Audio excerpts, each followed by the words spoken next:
صباح الخير, good morning, good afternoon, مساء الخير للجميع.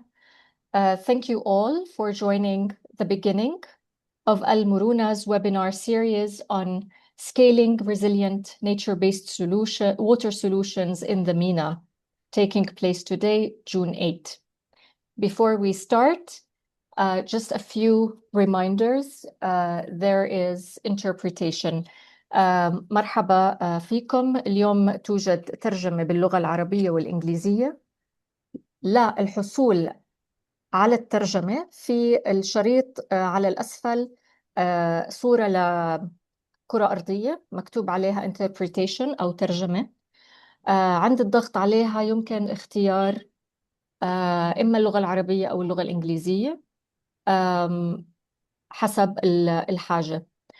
There will be simultaneous interpretation today. To access interpretation, at the bottom, we have a ribbon. There's an image of a globe. By clicking on the globe, you can choose either Arabic or English. Also, if anyone wants any help, please use the chat. You can also pose your questions in the Q&A and a chat box, a chat place. يمكنكم وضع الأسئلة للمتحدثات والمتحدثين في خانة الأسئلة أو Q&A. وأي وضع تقني، أي سؤال تقني يمكن الاستفسار عنه كذلك في الشات. بداية أود أن أنقل التحيات لجميع المتحدثين والمتحدثات، مع طلب خاص من المترجمين والمترجمات بالتحدث بشكل أبطأ ليتمكنوا من الترجمة بشكل يعني أفضل. I will now switch to English. Thank you all for joining Murunah's webinar series. Today, we focus on practical experiences and learnings from implementation of nature-based solutions in MENA. And today, we progress to pathways for scaling them more broadly. Before we start, I have a few points to mention. I want to thank our project team and core government partners in Egypt, Jordan, Lebanon, and Palestine. I want to also thank FCDO, who support the project financially and technically, speakers and panelists, including today from ISDB and EQA Palestine and EBRD. Last week, we had also UN Habitat and the League of Arab States and the government of Egypt. I want to also express my gratitude for my colleague, Stephen, the project lead of Murunah, for designing these webinar series. He cannot join as internet is jammed for final education general exams in Tunisia. He should be able to join the minute the exam is over. On the agenda today, if we can move to the next slide, please. On the agenda today, I will be giving a brief overview of what we mean by resilient nature-based water solutions before turning into our colleagues from FCDO and ISDB for setting the stage. Then we will hear from our partners, implementing partners in Egypt, Palestine, and Jordan and Lebanon on their country experience and pathways to scale. There will be room for Q&A after that.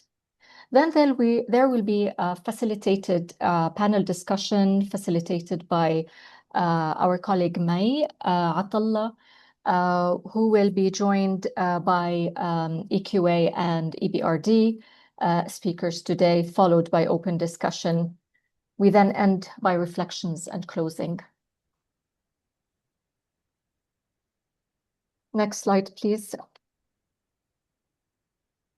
Al-Murunah and Al-Murunah Plus by now are two projects that support climate change adaptation in agricultural communities through resilient household and resilient nature-based water solutions in Egypt, Jordan, Lebanon, and Palestine. The most important point to highlight is that this project works across the biophysical, the governance, the market systems, and social norms. This was highlighted in last webinar. I encourage you to access the recordings if you haven't. Next slide, please. Finally, for what we talk about when we talk about scaling, as we shift from pilots to wider adoption, it is important to understand what scaling resilient nature-based water solutions means for IWMI and this project. It is not about only replication. We use this graph as a reference point. This was based on Griffith University by Riddle and al. This model helps us think about scaling in a number of ways. Scaling out to the right is growing greater numbers. Scaling up is influencing policies and budgets and behaviors. Scaling deep is changing values, practices, also behaviors. So the visual just reminds us that scaling is not a linear process. It is adaptive and often multidimensional.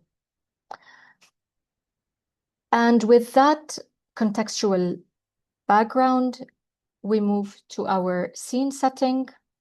I hand over to Mr. Anton Klumchuk, MENA, the Energy, Climate and Policy Program Manager from FCDO, and Engineer Khalid Abdurrahman Ahmed, Operations Team Leader for Economic Infrastructure in Palestine, Lebanon, Syria, Jordan, and Iraq from the Islamic Development Bank. They will discuss how the financing and policy landscape for nature-based solutions in MENA has progressed over. Mr. Anton, the floor is yours.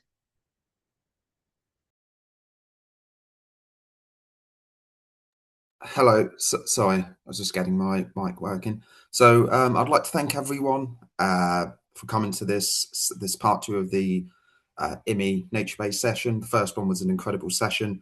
I enjoyed it quite a lot. And so it'll be great to kind of hear the kind of add-ons we have here and all of our additional partners that have joined.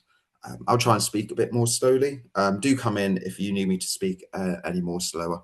So I'm a program manager for the Phenomenal program, which funds IWMI in the Foreign Commonwealth and Development Office. So what does phenomenal mean? In English, phenomenal just means like something great. It's actually an acronym. So first, it's a flagship climate and development program in the MENA region. So it delivers green investment, resilience and climate solutions across water, energy and nature-based solutions. We work with a variety of different groups and different partners, IWMI being one of them. So we also work with in groups such as British Met Office, EBRD, Islamic Bank for Development and such. We'll hear from them later.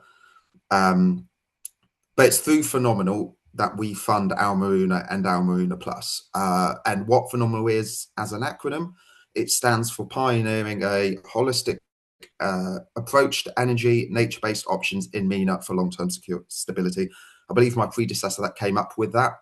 Really enjoyed kind of working out how to write a word with that long title. So I want to thank you for inviting me along to this dialogue on scaling. So first, I want to again thank all the people that are here. So IMI, Murunah Plus, and all the partners that have worked on these projects, and all the national agencies and local organisations who work on the ground to deliver this life-changing work that they do.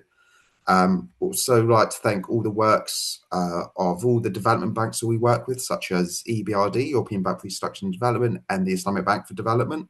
Without your help and expertise on the programme generally, we wouldn't be able to kind of hit all of our achievements.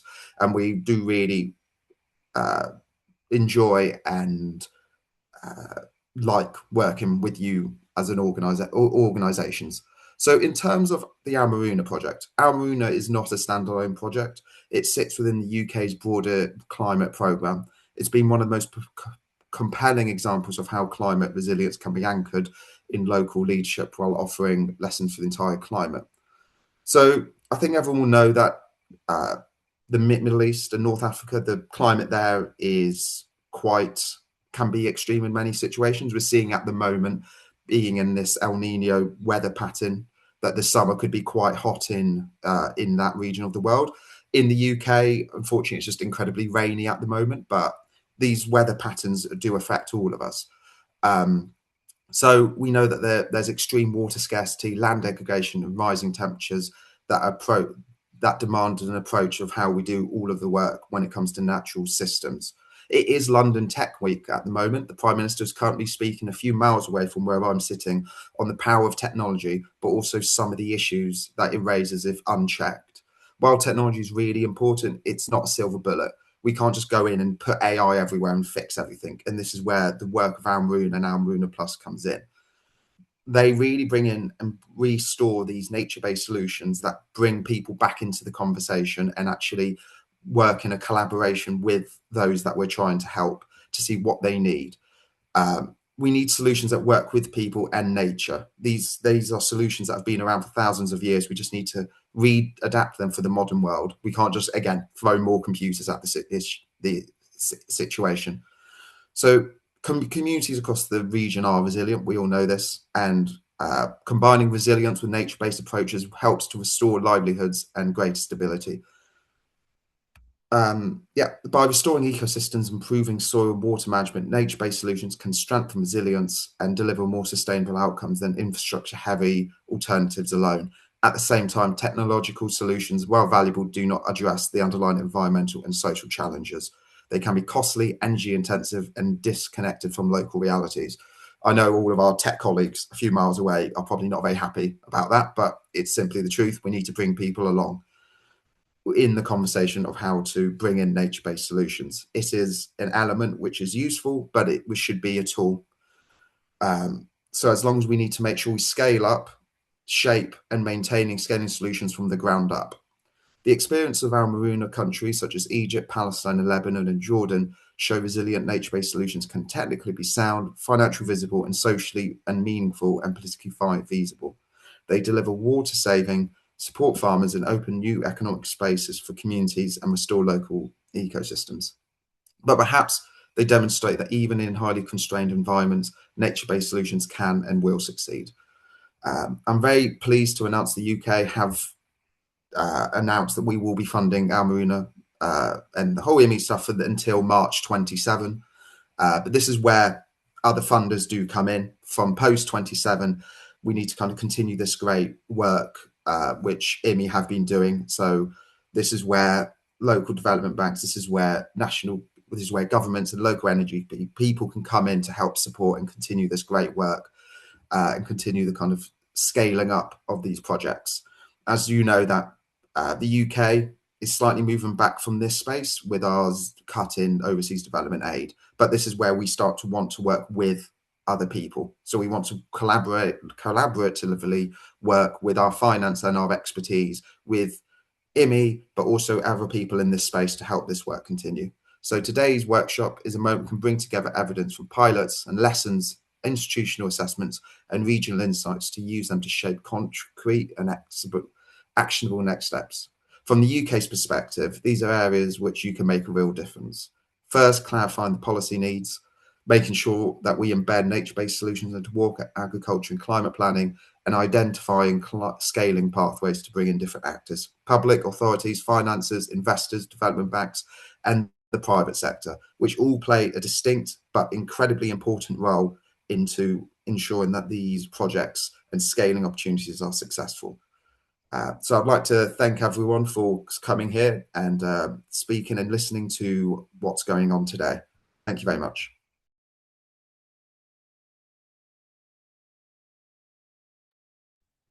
Thank you very much, Mr. Anton, for these valuable insights. Indeed, I want to focus on your last point. It is collaborative, and other stakeholders and partners like MFIs, private sectors, MDBs are also here in this space, and this is a great introduction to invite our next speaker. Engineer Khalid, are you here with us? Yes, I'm here. I'm here, Sausan, Dr. Sausan. Thank you very much.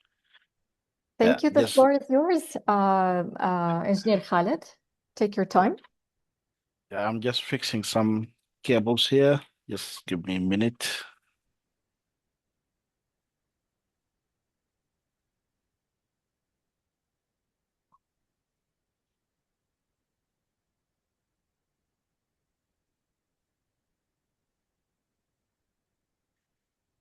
So can you hear me?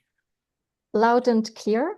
Yeah, Assalamu alaikum everybody, and thank you for inviting us for this very important webinar about nature-based scaling opportunities for scaling up nature-based solutions, especially in the MENA region, where we've been working in ISDB extensively across the last 50 plus years since the establishment of the bank.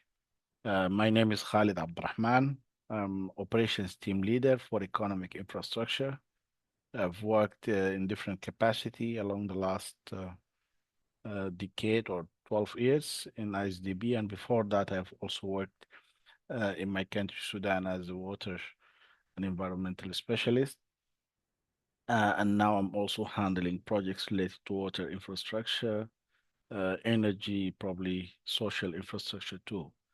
So it's a diverse kind of portfolio. I've been working through billions of dollars across many of the countries in our ISDB 57 member countries.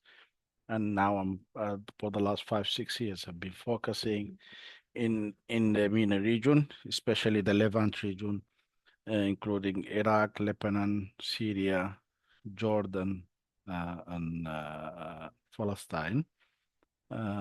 It's very special region, especially with the current and ongoing crisis.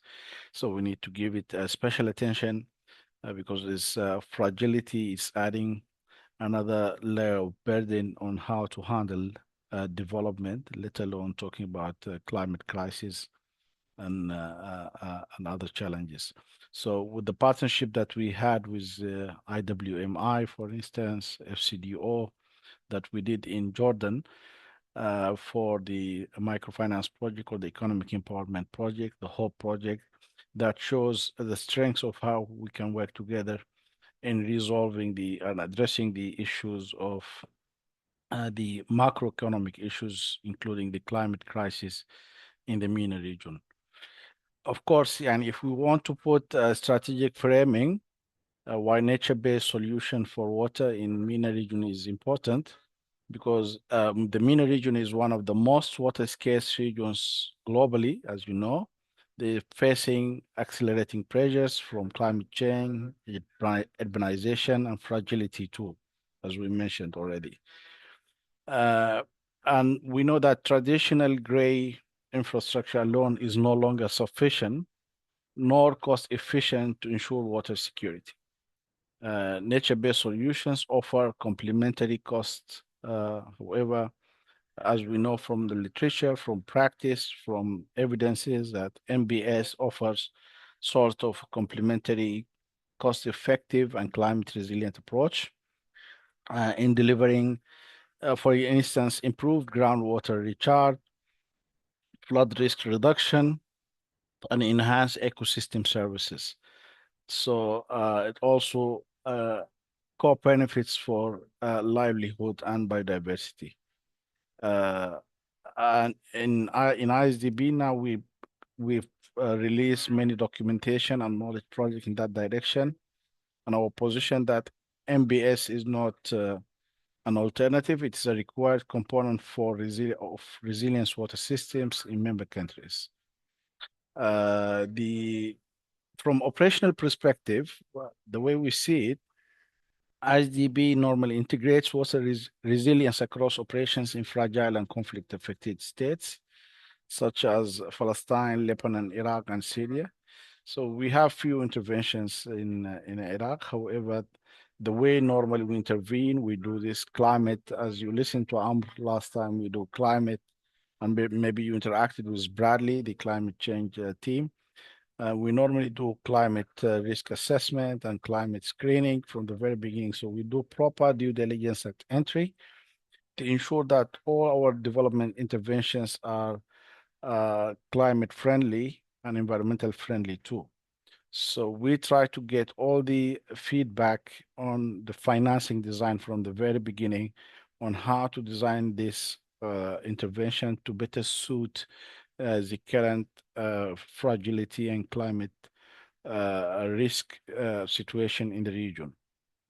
So now we're focusing on sort of a blended approach, green, gray infrastructure integration, as well as climate proofing of water systems, increasing alignment with climate adaptation agenda and sustainable development goals, especially SDG 6 and SDG 13. So scaling the MBS require embedding it from project design stage, not as an add-on. So it has to be considered from all the design stage of the development process, and from the due diligence stage and from the early discussions with the counterparts in the member countries. So practical entry points for scaling MBS could be from ISDB project experience. Key scalable interventions may include the watershed management and reforestation, for example, floodplain restoration and urban green buffers, managed aquifer recharge, coastal ecosystem protection, including wetlands, mangroves, where applicable, nature-based drainage systems in cities, what now is being called as green infrastructure. These solutions are particularly relevant for drought-prone rural areas, urban flood hotspots, and post-conflict recovery context. Key barriers identified in the MENA region is one of them is the institutional fragmentation of the water, agriculture, environmental sectors. Also limited technical capacity for design and implementation. And there are also the financing constraint, especially for non-traditional infrastructure. Are also the lack of standardized frameworks to quantify MBS benefits, as well as short-term planning versus long-term ecosystem value. So the key message here is that many nature-based solution projects stall not due to lack of viability, but due to governance and coordination gaps. And I think ISDB also from this long experience, recently in the last decade, integrating the climate proofing and climate screening processes, is well positioned to catalyze MBS scaling through blended finance, concessional financing from different ISDB funds and windows, and also partnership with donors' contribution, as well as we have this partnership with climate finance in the Green Climate Fund. The we have also this programmatic, this is one of the leverage that we have, the programmatic approach, moving from standalone pilots to programmatic scaling, large for and embedding MBS within the large infrastructure projects. This we has been doing, so as we did recently in Oman, 600 million water dams projects, series of cascade of dam in Amman to protect from floods and avail waters. Sector reform programs. So we are all we are well positioned also to contribute to this kind of sector reform through dialogue. We normally do sector dialogue with our member countries in the water sector, agriculture, and alike. So we also do project preparation facilities to do proper studies from the very beginning, which will help integrate this kind of solution at the feasibility study stage. So, and I would stop here. I don't want to go longer because, but the main message we want to deliver here, we need to incent to mainstream MBS through national water strategies and climate adaptation plans in the different countries that we're working on. And also we need to introduce regulatory frameworks for MBS integration and also sort of budget tagging for green investments. Without policy alignment, scaling will remain fragmented and pilot driven. So this is the main key message that we learned from our various interaction in the water sector and the agriculture sector too. Thank you very much.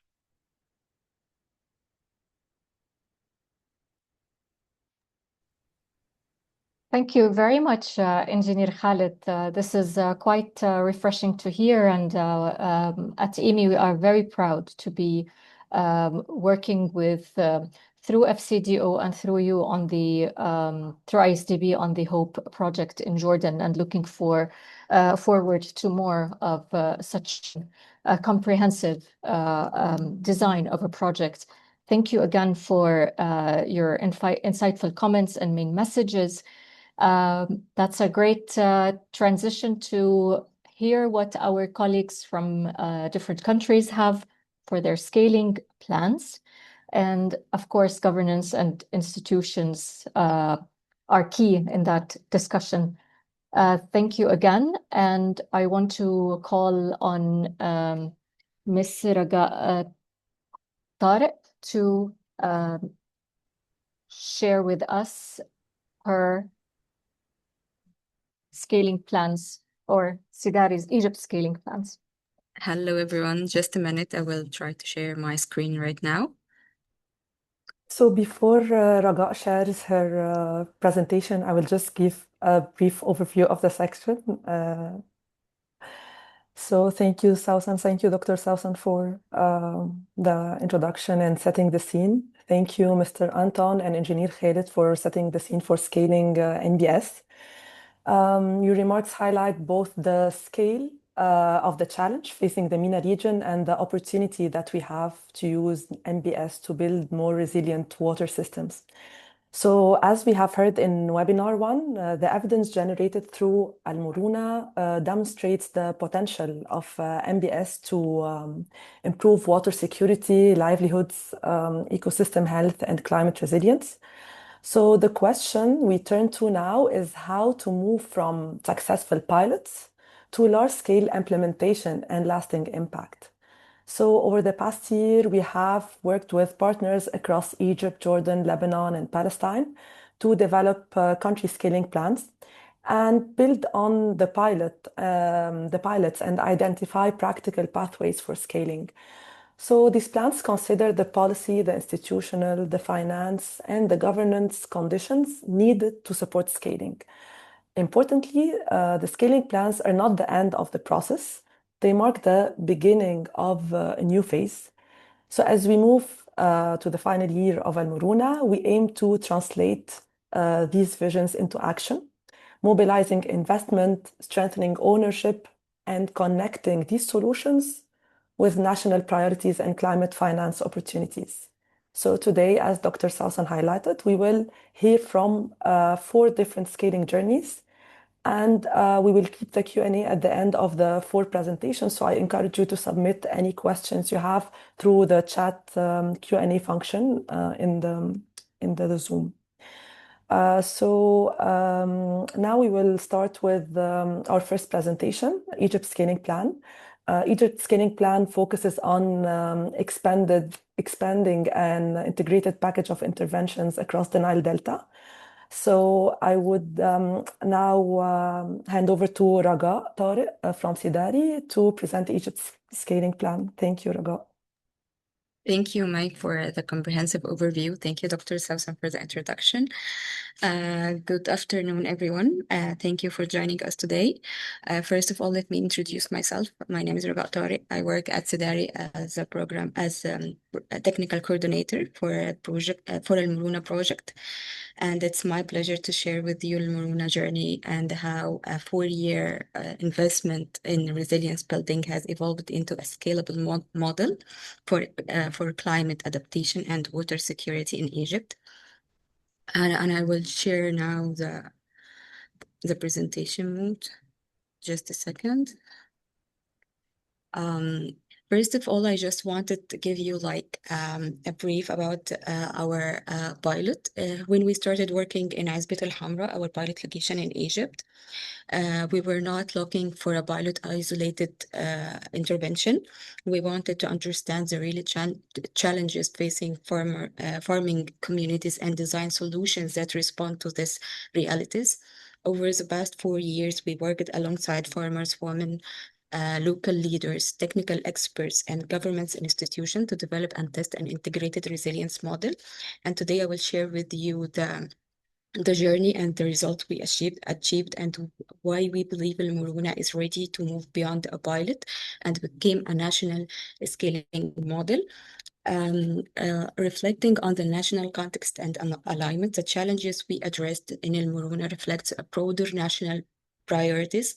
Egypt faces increasing pressure on its water resources while agriculture remains the largest consumer of water. Climate change is intensifying existing vulnerabilities through rising temperature, increasing drought risks, and declining agriculture productivity. At the same time, the rural communities face economic pressures, and that affects the livelihoods and resilience of the households.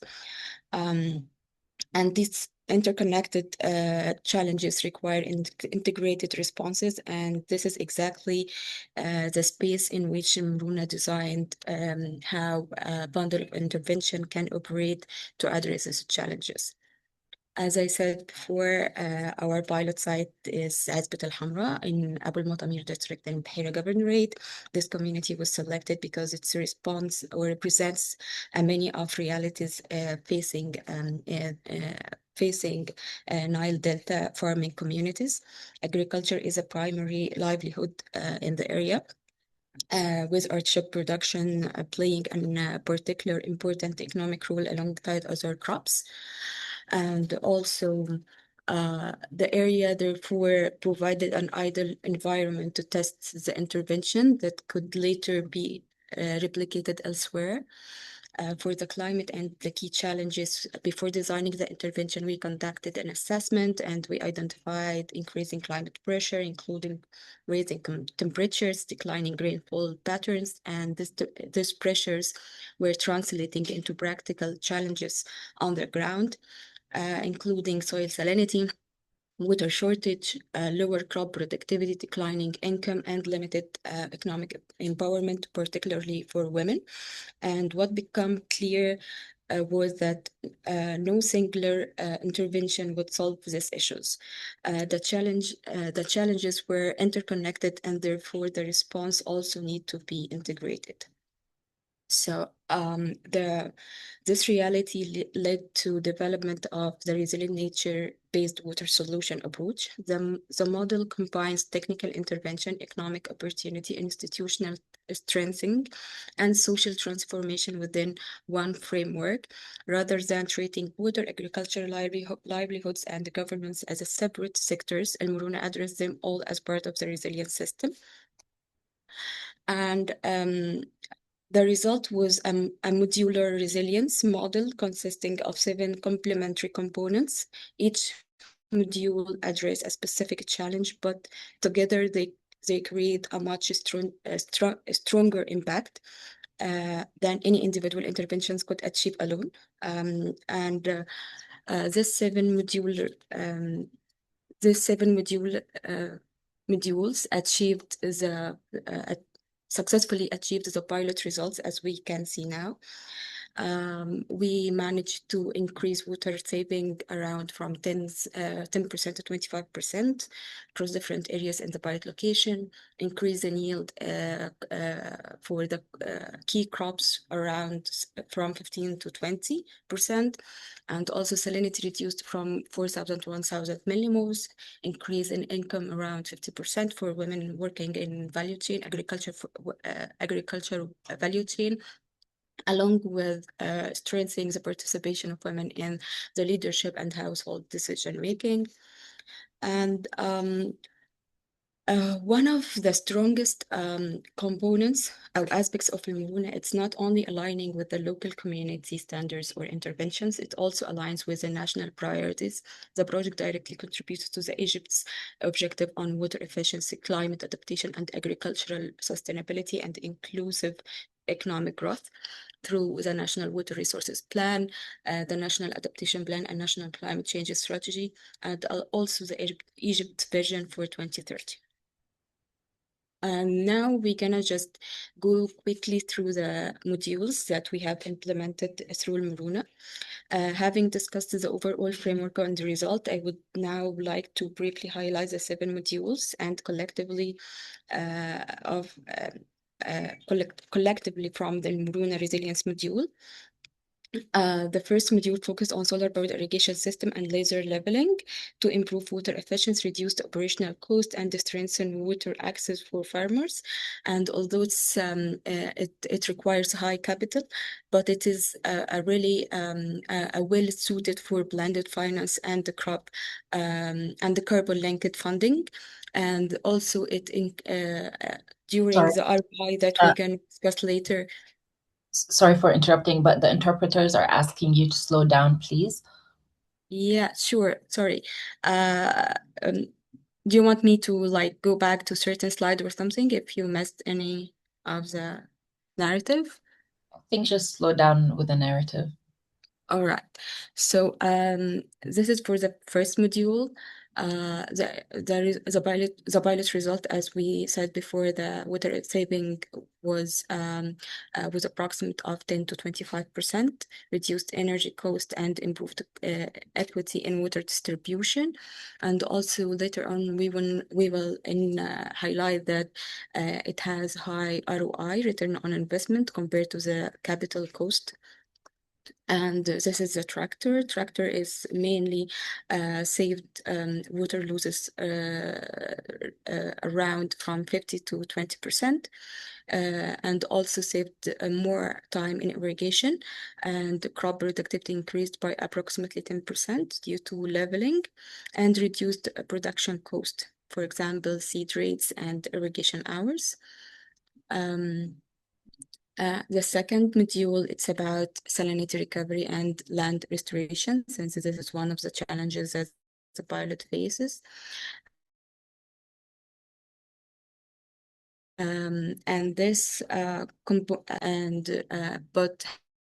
However, it has a great impact on the soil productivity, the soil health and agriculture productivity, since the combination of gypsum application, composite soil leaching, laser leveling, and subsurface drainage rehabilitation managed to reduce the salinity from 4,000 millimoles to 1,500 millimoles, which is a great impact on the soil productivity and the crop maturity. And also the crop increased from 23 to 30 ardab per faddan, which is also a great economic revenue for the farmers as well.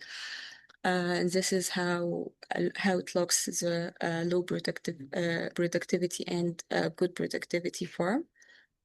The third module is about empowering women in the agriculture value chain.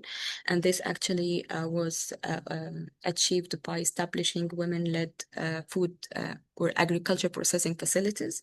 And through this decentralized facilities, we managed to increase 50% of the women income and empowering 30 women working in these facilities. And also the revenue or return on investment is increased by 8 Egyptian pound for each 1 Egyptian pound invested. And also it operates it highlights low operational costs and self-management by the women. And also we have in order to complete the cycle of the management and linkage, cooperative governance and capacity building was required. So we built the capacity of the farmers through farmer field schools, working giving them best practices on how to improve the soil health and adopt more water efficiency techniques, and also establish water user association for the installed solar powered irrigation system to help them navigate around how to distribute the water, conflict resolution, and fairness of water distribution as well. And this is actually a low cost and but has high leverage institutional mechanisms that ensure the ownership and long-term sustainability of the project in the pilot area. This was a biophysical contribution from the governance side. From the other side, the institutional capacity that is required for socioeconomic was to build the capacity of the 40 leaders, including women and youth. We engaged 30 community level and 10 government level leaders into a dialogue and capacity building on gender rules in decision-making and leadership in the agriculture cooperatives. And during the upcoming phase, we are working toward establishing a women committee inside this cooperative and to actually help them and build the gender champion capacity and provide them with an executive action plans. And also part of, since we are already engaging women in leadership and decision making, it's time to economically empower them with the climate resilience approach. And this within the framework of our Aizbit al-Hamra, our pilot location, which is scaled not only in Aizbit al-Hamra, we scaled out to other 2 villages. We provided economic empowerment, or economic assets for the couples who engage in Murunah couples curriculum. And actually it has a really impactful impact on climate, economic, and also the socioeconomic part. Module 6 is also around building a gender equitable household dynamics through dialogue and shared decision making. We targeted 150 households, and as I said before, the institutional side was 40 community and government leaders, scaled through 3 villages, and also this provides them a safe space for for engaging women in decision making and actively participating in leadership activities, or actually like giving them the opportunity to know more about budgeting and financial management, which is also help in running the businesses or the economic assets that we have already provided. And the 7th module, it's actually a safeguarding mechanism where all of the other modules can actively interact and respond to each other without any backlashes.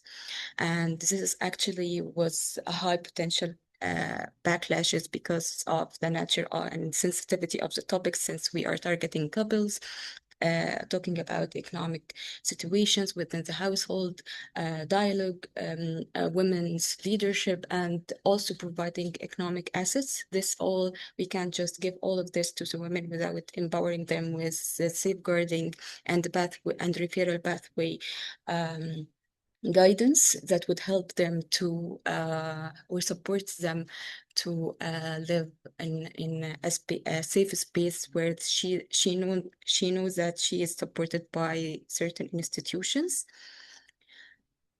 Some of the return on investments that we have achieved in our pilots, that's, as I said, in Nawala's return on investment is 8 Egyptian pound for each one Egyptian pound invested, and solar powered irrigation system, it has 12.3 annual return on investment with 6 years payback.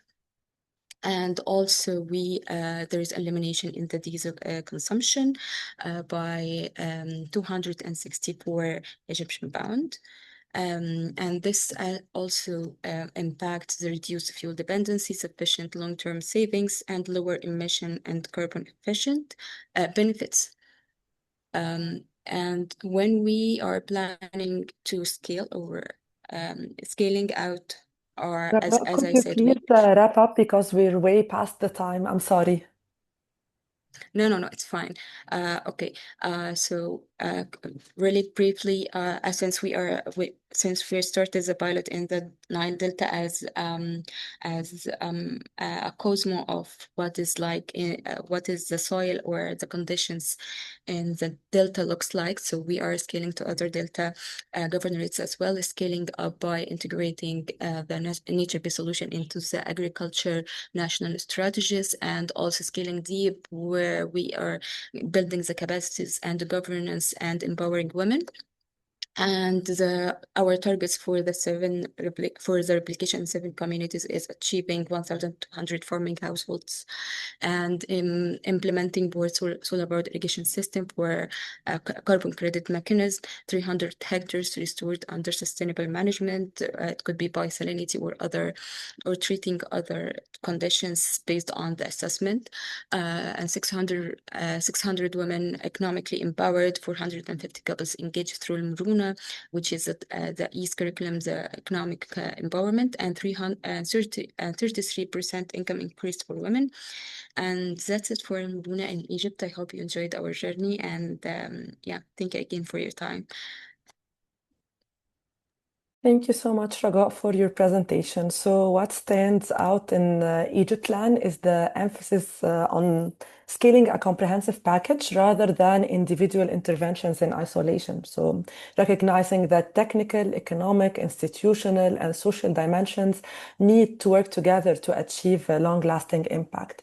So now we move to our second presentation. We will move to the Palestine Scaling Plan. So the Palestine Scaling Plan builds on Wadi al-Far'a watershed and focuses on policy integration, watershed governance, and community-based water management. So I would like to invite Dr. Ayman Rabia from Palestinian Hydrology Group to present the Palestine Scaling Plan. Thank you. Good afternoon. Thank you very much, Mai, for the introduction. And thank you, Dr. Sawsan, also for the introduction. My name is Ayman Rabi from Palestine. I am the local technical coordinator for Murunah Plus in Palestine. I just shared my screen. I think you can see it, yes? Yes. Good. All right. So this is the overall picture of the pilot project after, of course, being constructed. Now, the pilot project in our case is taking place in, as Mai mentioned, in Far'a watershed, which is northeastern part of the West Bank. We are focusing on 3 communities in that sub-watershed. The 3 communities are, of course, Ras al-Far'a, Far'a Camp, and Wadi al-Far'a, with a total population of 12,000 people and an overall area of 45 square kilometers. Dr. Ayman, can you put the presentation on full screen mode so the font will be visible for everyone? Yes, perfect. Thank you so much. Yeah, thank you. Sure. And of course, the main interventions that we implemented under the pilot is, of course, first we rehabilitated the spring source, protection against pollution and protection against flooding, etc. And then we rehabilitated the spring canal. irrigation canal as well as the Wadi channel in order to maintain, of course, flow and not, of course, causing any damage. We created one water user association to improve local governance, and we also constructed an agrobiodiversity garden. We created a public space for people for the benefit of 12,000 people.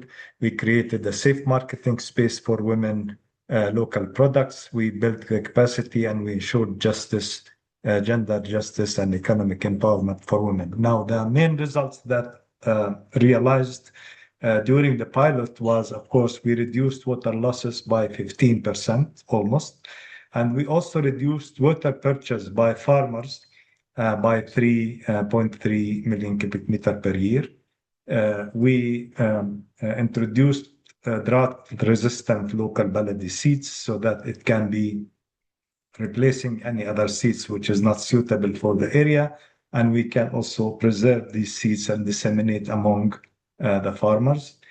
We created one local community space, as I mentioned, because of the area, especially during spring period.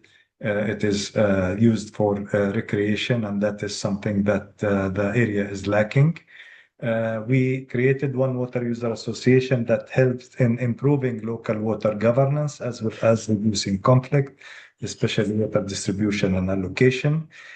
We built the capacity of local stakeholders through organizing 15 sessions for them. And of course, 150 couples were, let's say, economically empowered as well as trained on gender norms and social inclusion, of course, and gender justice, with 150 economic interventions being also delivered as part of the overall integrated approach that we adopted under Murunah, gender justice and as well as, of course, economic intervention. When we calculated the overall feasibility, economic feasibility of the intervention of RMBWS, of course, we realized that it is highly feasible with a return on investment around 25% and a payback period of around 5 years. And this is something encouraging for upscaling into next stages and next steps. Next, when we also realized that the scaling vision and the scaling pathways that we are adopting, our vision, at least for scaling, is by 2030, Palestine will feature a widespread implementation of RMBWS. We also envisage improvement in water productivity by at least 10 to 15% and reduce vulnerability of 15,000 people located in the target area. Of course, this vulnerability to water volatility as well as improving in irrigation water management and efficiency. This is also to target 2,000 dunams and restore biodiversity in 3 locations, while strengthening community-based natural resources governance through establishing or empowering 3 local water user associations to promote sustainable financing mechanisms, including blended mechanisms, as also mentioned by Engineer Khalid, which is something that, of course, is also part of the upscaling requirement. Now, the scaling pathways that we are considering, we are planning or we are envisaging 2 phases. The first phase is, of course, starting 26 from now to 28. And we are considering 2 types of scaling. The first one is scaling big, means that we can talk about scaling the current project, the current pilot project in the same area through continue rehabilitating the canals downstream and, of course, rehabilitating the wadi bed downstream through embankment and stone and trees to avoid pollution by the wastewater flowing into the area. We can promote ecotourism path, link with the school education and curricula, separate wastewater from the canal and from the stormwater runoff that it is reaching the irrigation canals downstream. Scaling up, it is important to influence policy here, especially advocating for changing the current over abstraction of groundwater and what drilling, groundwater drilling in the area so that we can reduce the influence to the spring, which is, of course, causing spring to dry during summer. We also aim at developing a roadmap for resilient nature-based water solutions.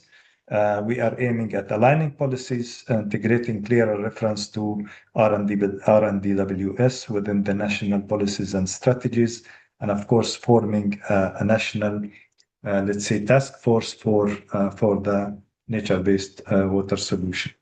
And the second phase, starting from 29 to 2030, scaling out, we are talking about possible replication of the current pilot in a nearby watershed, which is Badan watershed, implementing similar activities, spring rehabilitation, canal rehabilitation, separating fresh water from wastewater, restore fresh water biodiversity in the wadis, which is, of course, receiving the spring water, capacity development, and of course, developing a manual as well as a digital toolkit for natural-based water solutions, resilience, nature-based water solutions. Scaling up, also improving governance. We empowering 3 water user association. We also have our platform for water user associations across the watershed, the entire watershed that we need to link to and try to see how we can really make this alignment with it.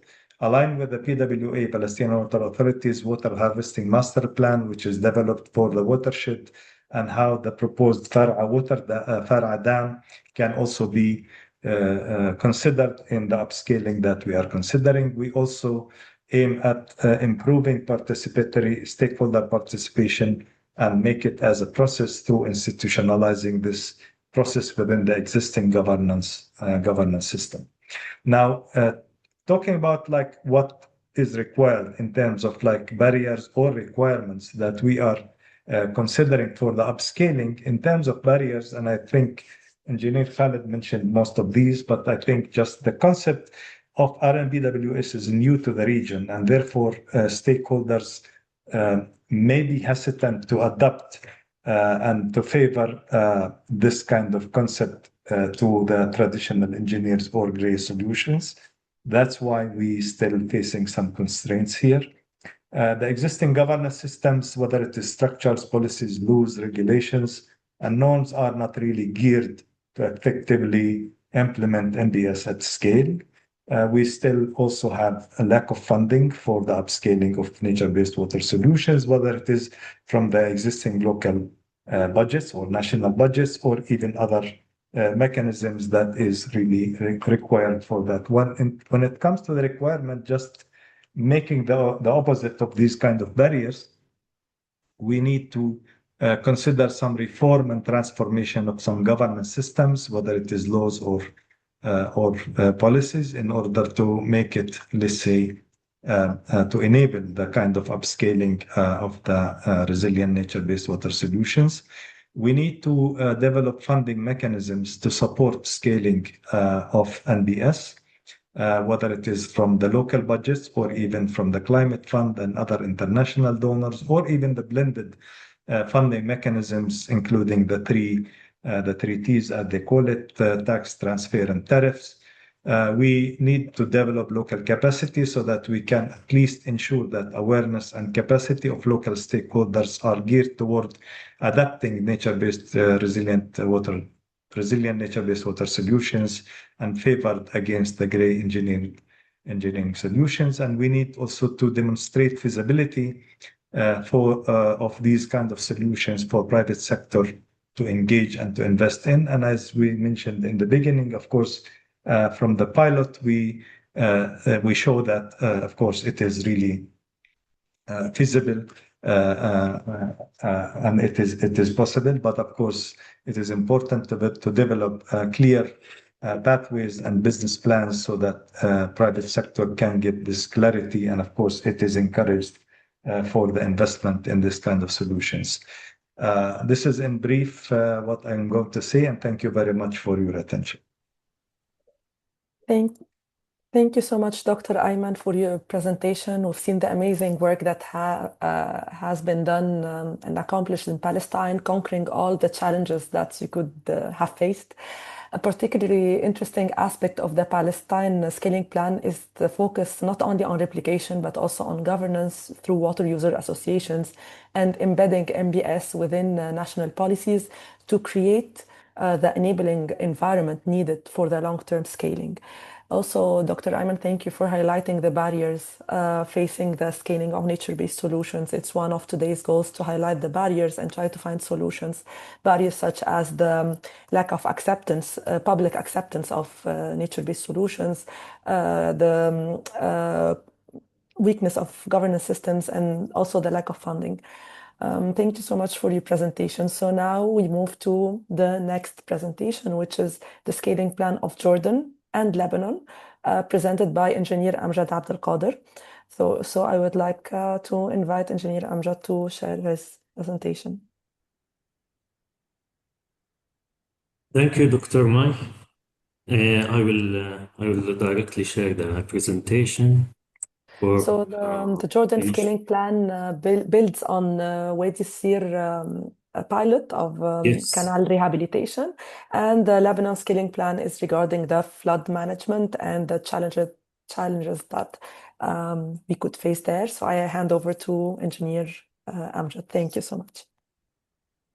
Thank you again, May, and greetings, and thank you for giving me the opportunity to present the scaling plan for Jordan and Lebanon. Today, I will present the two scaling plan focusing on building climate resilience through improved water security using nature-based solutions. First of all, I will go to the challenge. When we talk about the challenge, mostly in Jordan, it's about water stress and water pressure on water resources with the limited, let's say, water resources in Jordan and the overconsumption by different users. So, for example, the agriculture consumes more than 50% of water in Jordan. So it's a vital, or say a big player in the water or out of the water users. And Jordan is already among the most water scarce countries, much lower than the water poverty line. And this applies also to the scaling or the pilot area, which is Wadi Sir. Also, the climate adaptation and population growth intensifies these problems and make the situation harder. So we are year by year noticing variability on the amount of rain, the distribution in temporal and spatial patterns, and it's almost hard to predict, let's say.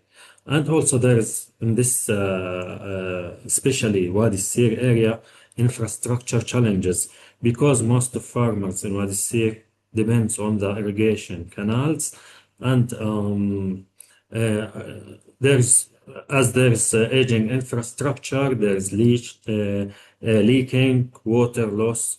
So most of the resource is already lost, and some of the, let's say, entry points are not rehabilitated well, such as places of grills. So this also affect the water quality.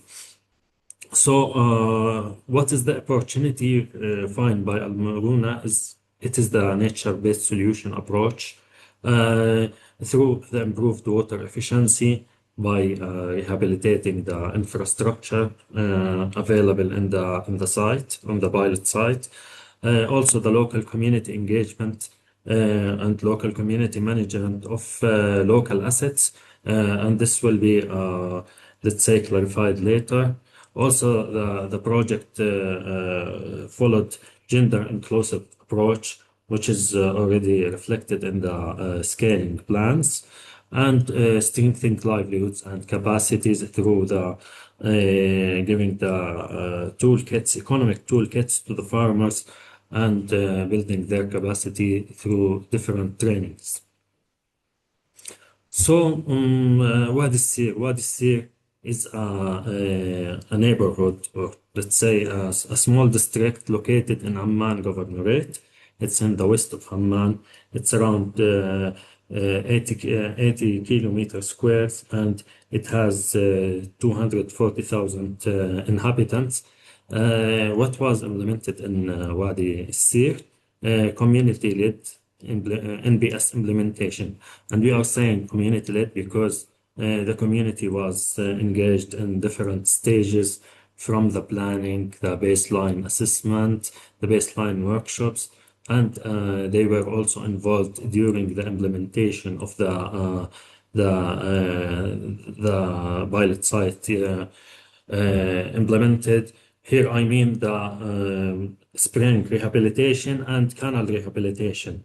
So when these interventions implemented, the local community was following up through the established cooperative. The established cooperative, actually, the cooperative was established under Al Murunah project, so it will be a focal point for the local community. It is a legalized institution that represents the community, but also help in implementing nature-based solution, economic interventions. The project help also to implement economic training. First of all, the selected beneficiaries were trained on business training. How do they market their let's say products in a good way? How do they manage financially and administratively? How they calculate the costs? So they had, let's say, an overview about running a business, and then they had received different toolkits based on their selection. Some of these toolkits included agriculture tools, some of them for food production, such as dairy or jam production, also fruit drying. So each of the beneficiaries received the toolkit.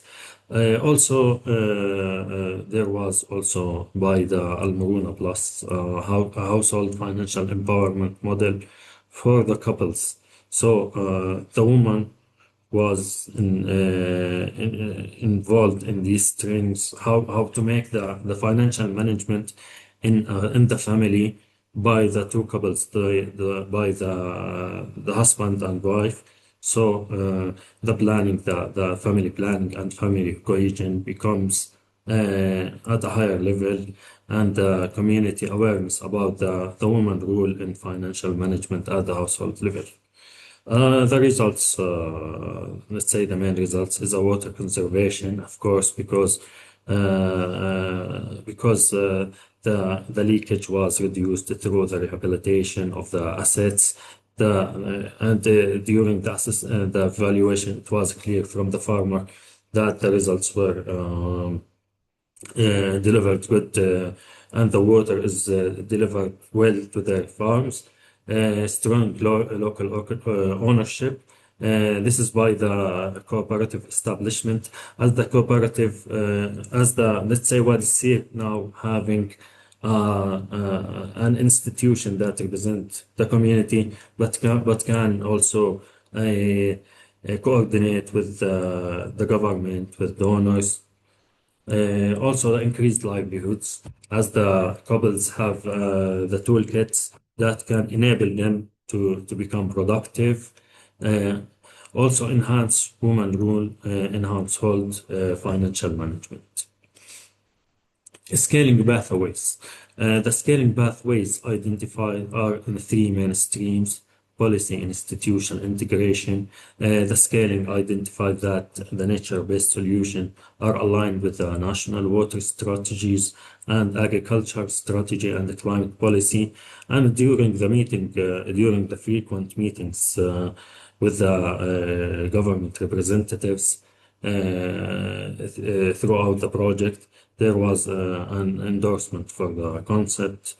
It's not an official, but at least there was an encouragement, let's say. the capacity and delivery systems also. The model built in Al Murunah that can be scaled and provided a successful model is to have an entity that represents the community, such as the cooperative established. It's not always needed to establish a cooperative because some areas already have successful cooperatives, so they can perform as focal point and active point to engage the community. Also, the national knowledge systems, for example, the Ministry of Agriculture requested the specification prepared by the project so they can use it to enhance their maintenance for the irrigation canals. Engineer Also, Amjad, could you please just wrap yes, up because we're past the time for to yes. also have time for the Yes, webinar I will presentation. try Thank you to so make it much. no problem. I will try to make it as fast as possible. Also, the finance investment, there's finance channels such as the climate finance, national funds by MOBEC, for example, the Ministry of Planning and International Cooperation, and blended finance models. What is ready to scale? The spring and canal rehabilitation, economic interventions, integrated resilient nature-based water solutions in local policies. Also, let's say about the planned scaled, it's for the geographical or horizontal scaling on multiple governorates that is potentially or can potentially receive this experience, such as Irbit, Iraq, Tofila, Jordan Valley, and the phased expansion. The scale blank proposed phased expansion through 2026 to 2030. The investment enterprise, RGCF, and national investment programs. The barriers to scaling, the water scarcity and climate variability, institutional capacity gaps, financial and resources constraints, social and cultural resistance to change. And the mitigation, of course, for water scarcity, the efficient irrigation. We are planning efficient irrigation in the next year, so it could be a good mitigation for this barrier, even in future projects. Institutional capacity gap by training the government representatives. Financial constraints by looking for finance channels, and social cultural resistance to change by making some type of awareness for the local community through community entities. Call to action, scale requires government, donors, and implementers. It's not a one-actor rule, but there should be a collaborative effort for the government to integrate NBS into policies and budgets, donors by investing in the NBS pipeline, and for the implementers to support the replication and capacity building.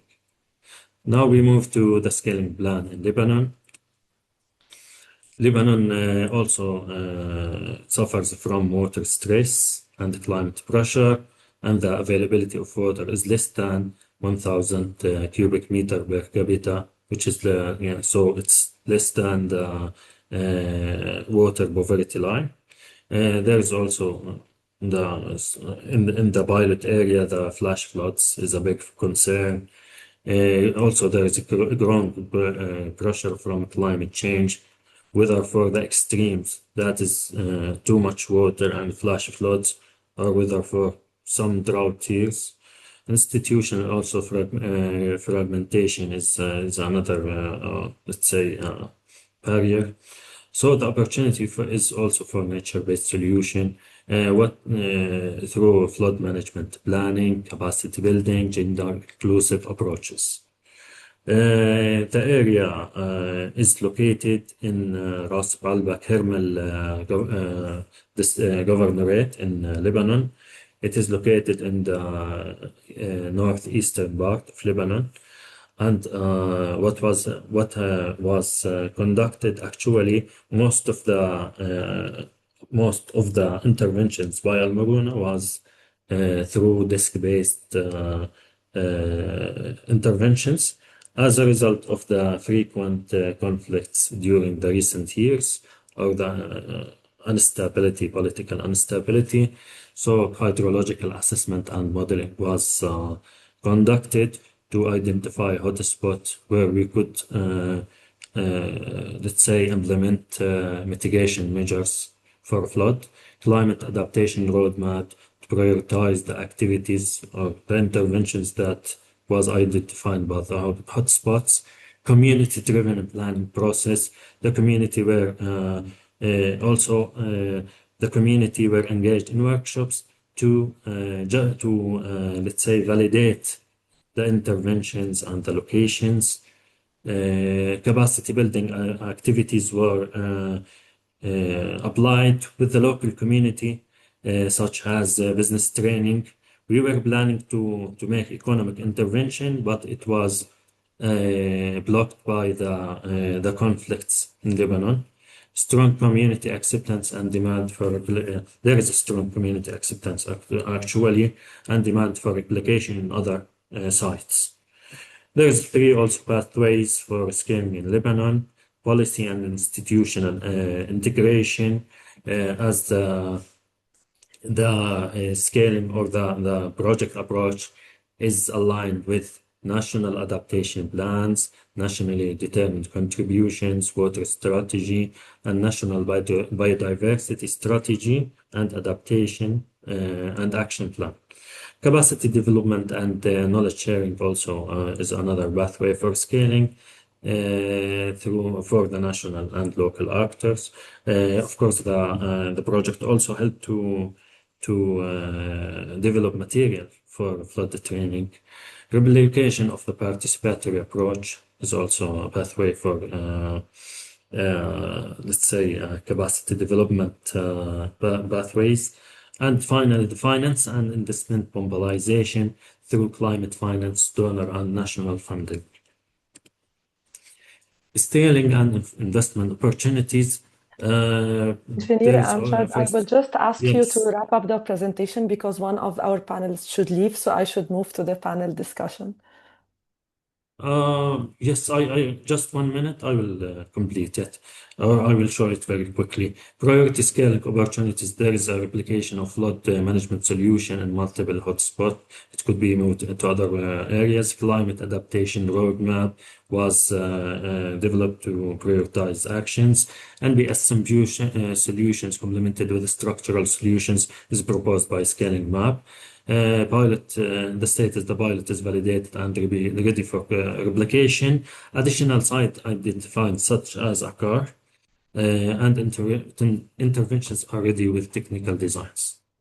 The barriers are overlap of mandates between different ministries, delays in national and international funding, insufficient data or design challenges, instability or localized conflict could limit access or delay field implementation.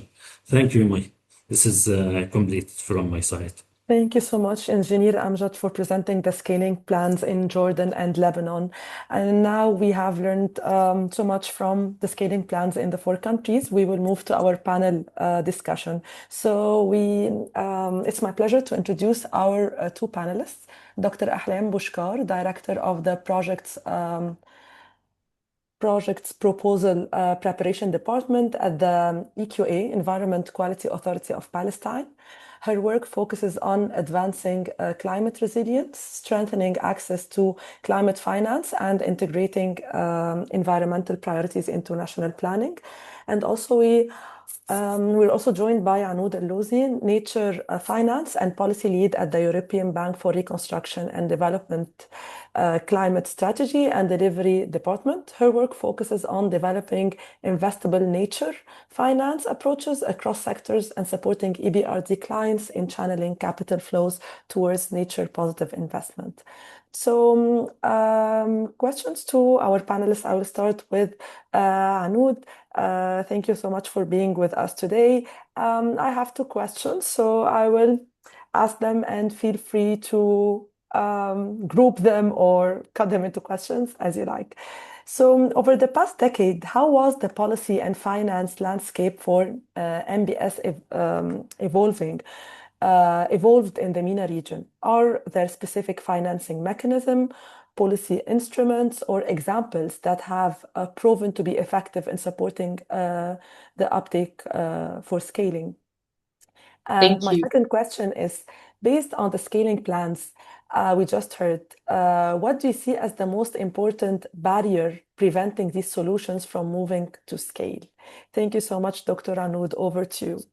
Thank you, Dr. May, and مرحبا للجميع. I'll be switching to English because I was told that's the language of the panel, and please, for the interpreters, feel free to stop me if I'm going too fast.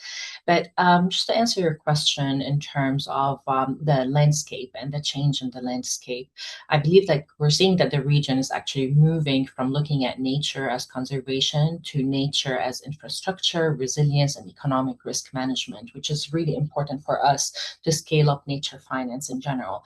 And these changes, of course, are happening because we're seeing the visible climate pressures we have in the region: water scarcity, coastal erosion, flash floods, and land degradation, and many other challenges that we're witnessing live in our time right now. So this has pushed the concept of NBS into investment conversation. So we stopped talking about it that we need to protect nature just for the sake of protecting it, but rather to actually think about it from economic resilience aspect as well. And the three shifts that we're witnessing are really in the language of nature when we're discussing nature-based solutions. So we're seeing the discussion being brought up more and more in national NDCs. We're seeing them in adaptation plans and blue economy strategies and others. You'll see that the interest and the look for nature-based solutions when putting together projects much higher than we've seen in the past, and not just in the Middle East and North Africa, but all around the world, actually. The second thing is, of course, as an IFI, such as the EBRD and others, including Islamic Development Bank colleagues that are with us on the call, we're seeing that we're we're treating nature as financeable structure. So the way we're structuring our projects to, one, mainstream nature, as many of the speakers already have mentioned, and make sure it is a component of an investment and not a standalone investment. Third, we're seeing a lot of support, of course, such as for nature finance, such as blue economy finance. We started hearing it more and more, seeing pools of investors or even donors and such, and development banks work together to put together, such as blue economy, the Mediterranean Blue Economy Partnership, among many others. And this helps us mobilize the finance that's needed for blue economy projects, including water, of course, such as water treatment, waste management, coastal tourism, and such. So instruments, look, the instruments are not new. It's not like we're coming up with something new and original. It's just the way we're structuring it now makes us the difference. So they're not exotic instruments, as I always say. They're familiar tools such as loans, guarantees, grants, and technical advisory support. But right now we are redesigning them to have nature outcomes as part of the core investment and logic. And as I said earlier, not an add-on. So we see blended finance. Blended finance is very important in this case because nature finance has high upfront costs. They have long payback periods and benefits are not fully monetized. So when you blend the finance, you absorb this early risk and make the project more affordable and make them also more bankable. Of course, the other thing is technical advisory. We saw from our specialists and our speakers' presentations, technical assistance linked to an investment is extremely crucial because you have a lot of the clients actually that we work with, they want to help, but they're not sure how they can do it. So with technical advisory support, we help identify the nature component, help them quantify the benefit, and structure the project overall and the design and the monitoring of the project. And then we see, of course, thematic bonds, such as blue bonds and such, and the list go on and on. So I mean, what are the barriers that were preventing us from scaling NBS? And I saw this actually in the Q&A as questions, like, okay, we know there are barriers, how do we address them? And the challenge with NBS is the revenue model. So unlike other CapEx investments, where you know what you're putting in and what the return is, with NBS, the revenue model is not this clear or straightforward. And then the second one is really the lack of preparation capacity. And again, this is where technical advisory support comes in very handy. Project preparation takes such a long time when it comes to NBS. I mean, now we're getting faster and faster because there are more people who are more trained to actually do these assessments and think about it and on how to structure these projects. Short investment horizon. I have a lot of clients that are interested in nature finance, but they have a 5-year period for their investment. That makes it very challenging, of course, to work in this case, because as you know, nature-based solutions often take time to mature and like to actually measure and report on the outcomes. And the last one I would say is the lack of confidence in measurement. So many investors are asking, what are they exactly financing? How do we know it works? And who verifies the outcomes? And this is where we're coming in as IFIs and other institutions, like the institutions where we heard from the speakers and such as yourselves, is that what we're doing is we're helping de-risking, but also providing a proof of concept for nature-based solutions, showing them that it works, showing them that there will be returns, showing them the economic resilience that comes from nature-based solution projects. So in terms of actions on how to overcome these obstacles, the first thing I would say, we have to embed and nature-based solutions and mainstreaming in our infrastructure and other sector investments. So we don't think about that I need to do a nature-based solution project, but rather this is the infrastructure project. What is the nature-based solution component that can be part of this project? This is how we need to start looking at it. And this is also a way for us to mobilize private sector investments in nature. The second one, donor finance. Donor support has been actually growing for nature-based solutions. They are interested in seeing case studies and like supporting whether it's feasibility study, MRV or such to make them work. And the third one, which is tricky, and this is something that we're working on so much, is creating a contracted cash flow. And this is where carbon credits come in and such, where we're trying to develop a clear cash flow for private sector investments when it comes to nature-based solutions. And last but not least, which was mentioned again by many of the colleagues, is building local delivery capacity. We cannot, sometimes when we say nature-based solutions, what are you doing? People say, oh, I'm not doing anything when it comes to this topic. But once you start discussing with them their work, you realize most of their work is very much focused on nature-based solutions. So making sure building the capacity and using the right terminology to create and scale what we can do as local communities and not just international consultants coming from the outside.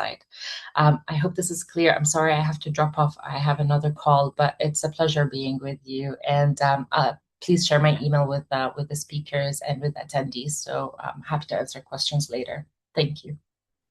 Thank you so much, Hanoud. It was a pleasure to have you and to have you in the panel, and your contribution is very valuable. I noted that now the interest in NBS is higher than in the past, not only in the MENA region, but everywhere around the world. I see the role of IFIs in making nature-based solutions financeable, making them as a component of an infrastructure project. And also, thank you for highlighting all the efforts and the mechanism related to carbon credit. And also a very important point that I personally care about is the awareness, the community awareness, and using the right terminology, because as you said, NBS are everywhere, but are we using the right terminology to identify NBS and to build on the local capacities? Thank you so much, Hanoud, for being here. We will definitely share your contacts and also contact you in case there are any questions from the audience. Thank you so much, and thank you for your time. So now I hand over to Dr. Ahlam Bushkar for the panel discussion. So thank you, Dr. Ahlam, for joining us. I will again ask you the same question that was asked to Anoud. So first of all, Dr. Ahlam, are you here? Do you hear me? Yes, I am hearing you. Thank you. Thank you. So over the past decade, how has the policy and financing landscape for MBS evolved in the MENA region? Are there specific financing mechanism, policy instruments, or example that have proven to be effective in supporting the uptake in scaling? And my second question is, after that we've heard the scaling plans, presentations, what do you see as the most important barrier preventing the solutions from moving to scale? Over to you, Dr. Ahlam, and feel free to share a PowerPoint if you would like to. Okay.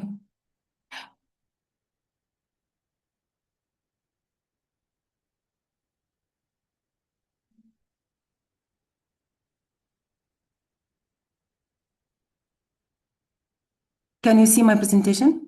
Yes, it would be helpful. Yeah, now it's to increase the font. It's good that it's in full screen. Thank you, Dr. Ahmed. Okay, thank you so much, Dr. Mai and Dr. Sausan. Thank you for the opportunity to participate in this important and productive discussion.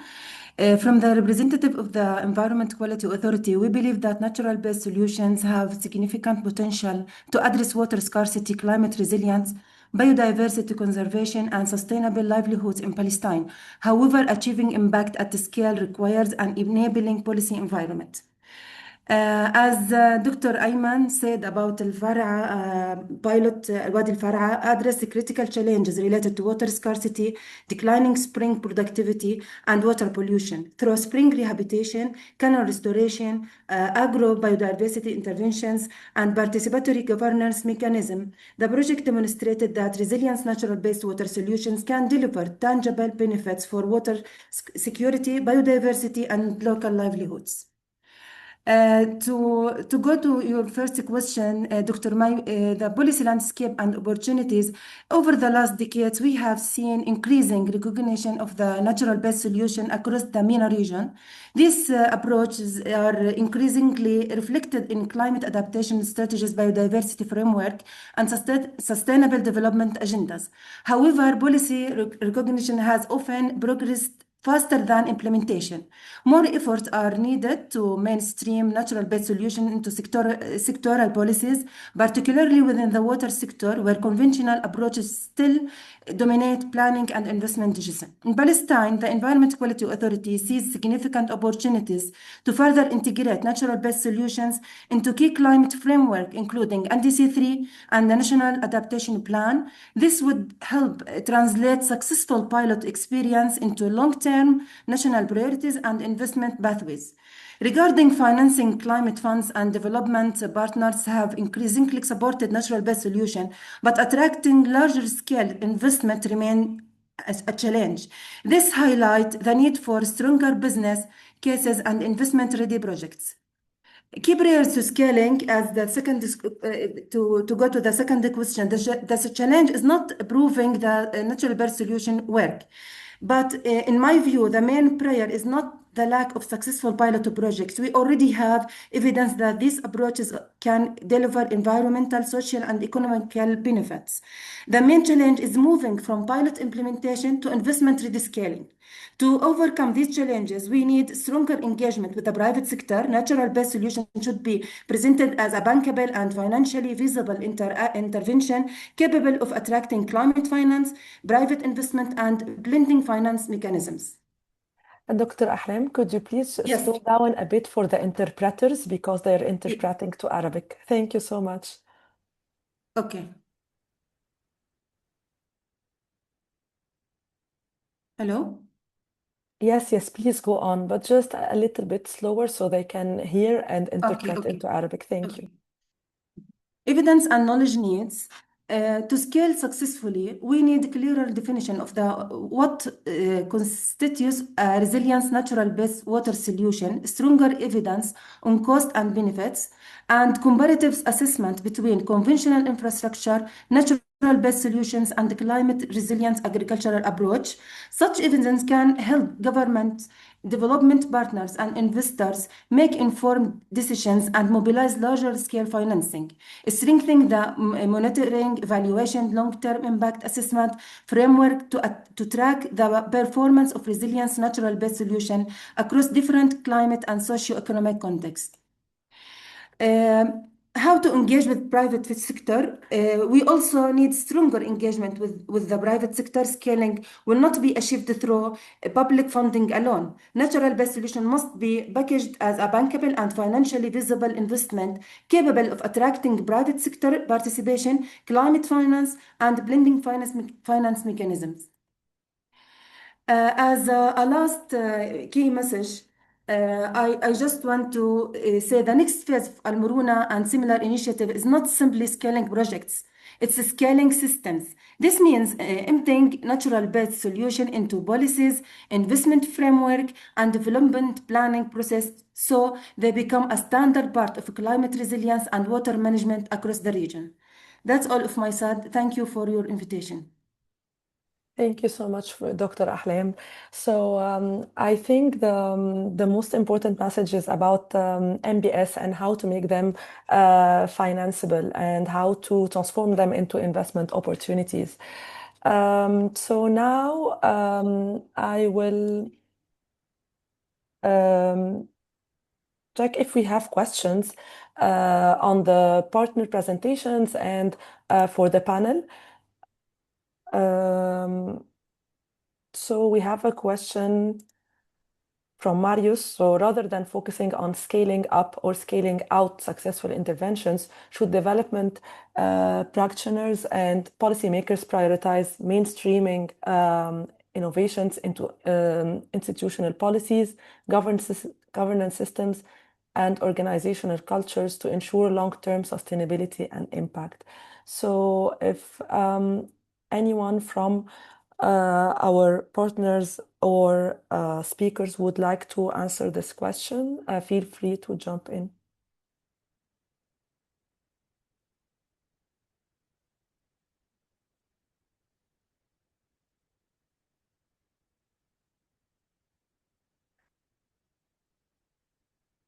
So if no one has an answer, I can just try to answer your question that actually mainstreaming is the goal of scaling. It's not an alternative, it's the goal of scaling. So when you talk about mainstreaming is one of the goal of scaling, whether it's scaling out, so reaching more people, more beneficiaries, expanding the impact of the project and sustaining it, or scaling up by embedding NBS into policies and national frameworks.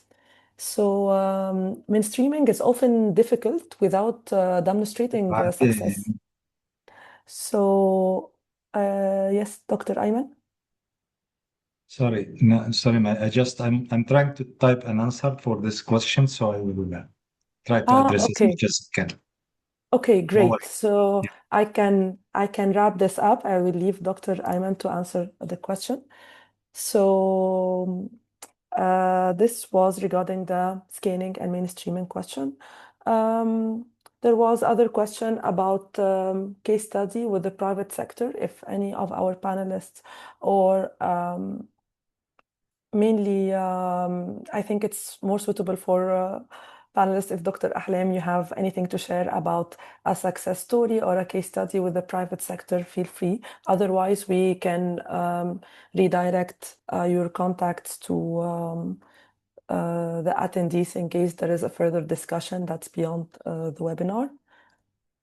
Yes, Dr. Mai. Actually, recently we have Jeff initiatives.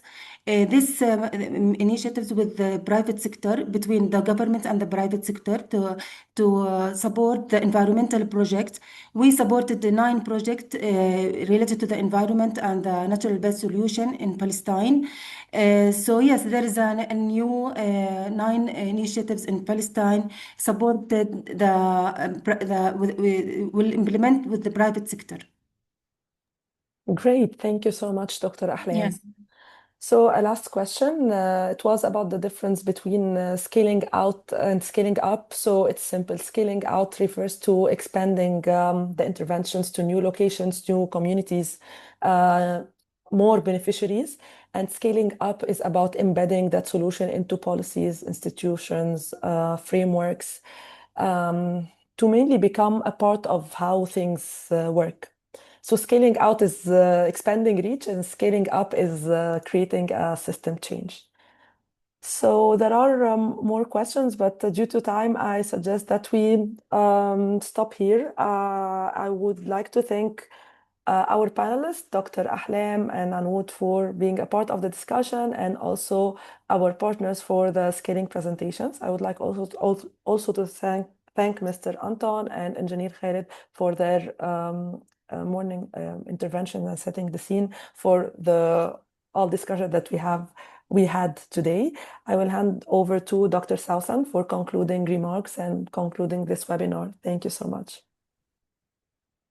Thank you very much, Dr. May. Thank you all speakers, interpreters, and participants and attendees, and the back office. I have the pleasure of providing an overview of what we discussed today, and I'm challenging myself with a minute and a half. So today, we heard across Palestine, Jordan, Lebanon, and Egypt, we heard something rare.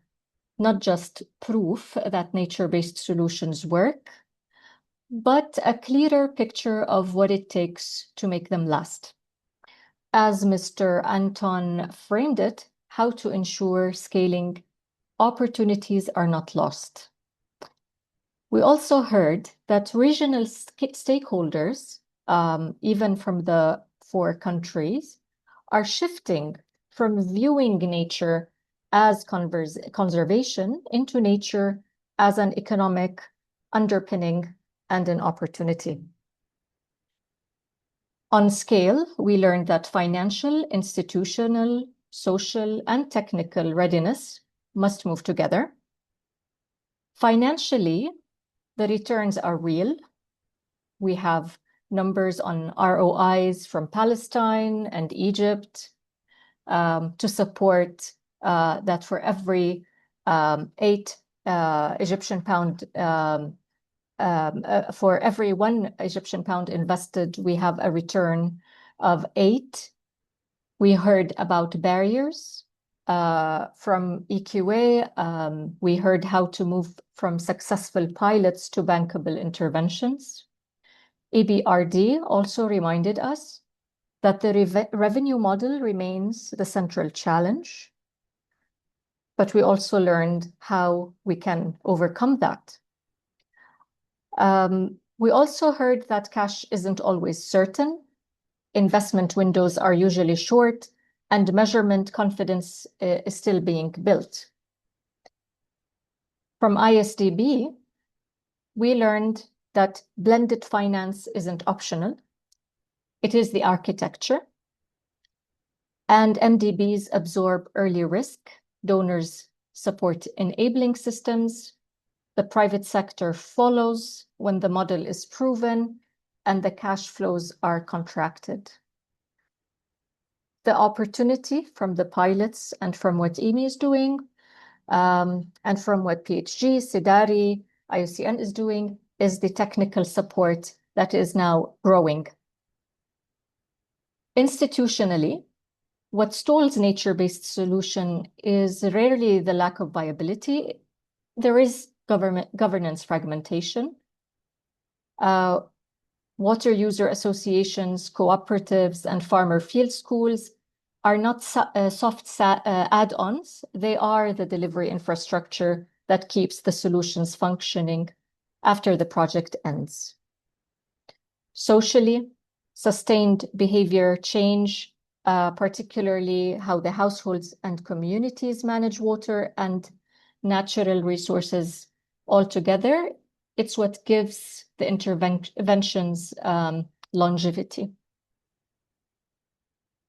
On policy, the gap is not recognition. We heard from EQA how NDC 3 national adaptation plans and water strategies across all the countries already name MBS. There are remaining gaps in operationalization, in budget tagging, regulatory frameworks, and procurement systems that sometimes may look at NBS as a standard option, but what needs to be shifted is to use NBS as alongside gray infrastructure. The ask is specific: mainstream NBS within infrastructure investments, establish dedicated budget lines, and build local delivery capacity. As noted by all our speakers, many communities are already practicing NBS without calling it that. Our job is to recognize, resource, and replicate the efforts. I want to conclude with our last speaker. I'm quoting, "The next phase is not only about scaling projects, it is scaling systems, and this is what we are here to build." Thank you all for joining us today. Dr. May, I hand over to you for concluding this session. Thank you so much, Dr. Sausan. So today we had our webinar about scaling nature-based solutions. We had the first discussion by Mr. Anton from FCDO and Engineer Khaled Abdurrahman from ISDB, followed by partner presentations from Egypt, Jordan, Lebanon, and Palestine by Sedari, IUCN, and PHG. It was followed by a panel discussion by Dr. Ahlam Bushkar and Anoud Al-Louzi, Dr. Ahlam from EQA and Anoud Al-Louzi from EBRD. And now we end our webinar. It was a pleasure having all of you today, panelists, speakers, and attendees. Feel free to reach out to us if you have any questions or if you need contact. I think we will be sending presentations for those who asked in the Q&A section.